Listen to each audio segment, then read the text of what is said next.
Hello, everyone.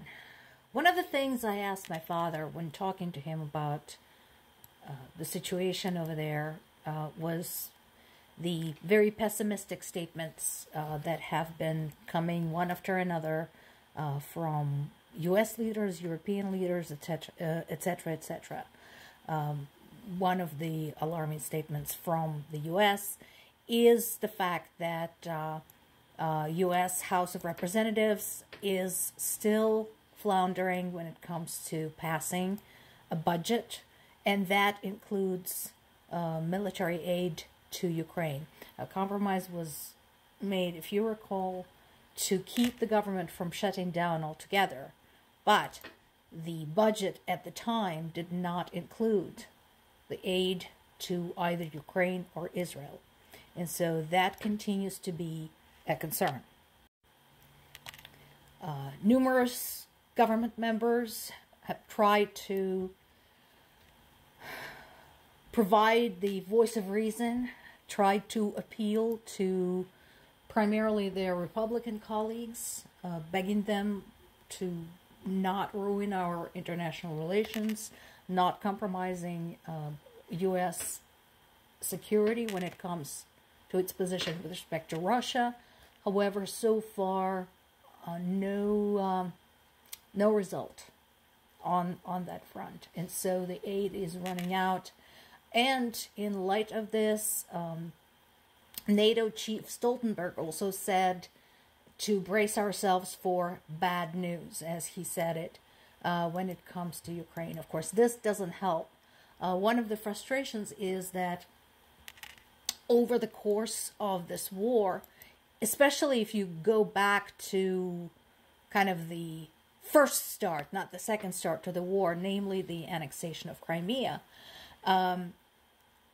numerous countries around the world frozen numerous Russian assets.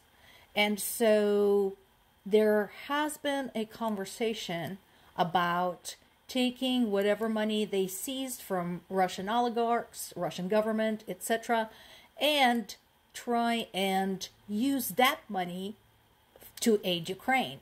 To me, that makes a lot of sense. Use the invaders' money to help the country that they are currently invading. However, I'm not sure where that went, what happened with that idea. So I know some of the countries have already started the process, but how many and how much money we're talking about is unknown. If you need the reason why, there was a very good article from BBC today talking about this very subject.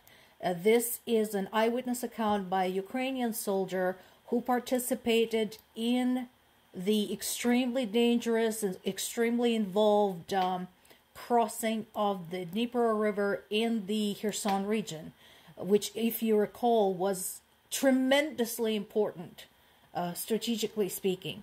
And so this man talked about what it was like to function, to carry out their orders, to carry out this entire very dangerous and complicated operation while trying to function with minimum supplies. The gentleman who talks about the situation out there pointed out that the soldiers have to carry not just their weapons, their ammo, their medical kit, etc. No. They are carrying with them power generators, food supplies, batteries, everything you can possibly imagine. The reason being is because you are doing a river crossing and you have to establish a foothold on the other side. You have to have with you the necessary materials so that you can actually create a kind of a small military base there and hold the position until more of your friends cross the river and join you. And so all of that is happening in addition under the constant heavy fire from the enemy. So it truly is unimaginable what these men have to do and what the conditions are they have to operate under.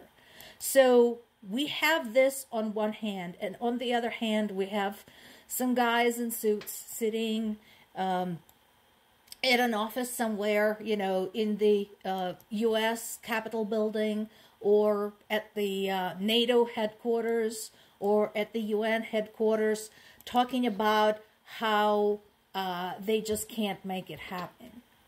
I find that attitude extremely disheartening. Once again, this is something that is of global impact. This is not just something you can dismiss. And so it is vitally important that Ukraine's aid is delivered on time. This is a really good article in Euronews explaining another impact of the war in Ukraine. So there's been a conflict between EU truck drivers and Ukraine truck drivers, and in protest, Polish and now Czech truck drivers are blocking the crossings from Ukraine into Europe. So what happened? Basically, in order to help out Ukraine and to keep Ukrainian economy from collapsing since the war is going on, EU had eased the restrictions for Ukrainian drivers, making it easier for them to go back and forth. In response, the EU drivers basically pointed out that this gives Ukrainian drivers unfair advantage. Also, Ukrainian companies are offering their goods at lower prices, thus skewing the market. So the directive from Brussels stated, listen guys, this is really not the time for squabbling. We need to find a solution. And the solution is being negotiated, but this is another thing that goes to show how this war does not just affect Ukraine. Moreover, since the countries right there along the Ukrainian border have the front seat to the war, they understand the risks.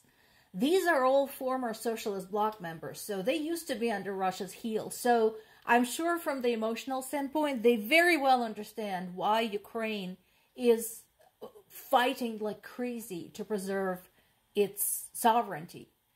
At the same time, they have their own economies to worry about, their own families, their own workers, and they're taking care of the vast majority of Ukrainian refugees. So this is a very complex, explosive situation. Once again, as I said, goes to show that this war is far from being just some little territorial conflict that only affects the direct participants.